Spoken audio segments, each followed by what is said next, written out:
It's really important to register or line your paper up with your print block.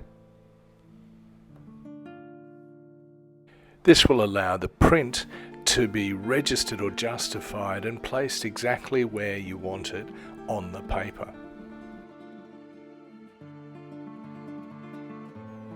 As you can see, it's really important that I use the registration process here with this block and the small piece of paper, because on the two edges there, it really doesn't leave much room for error.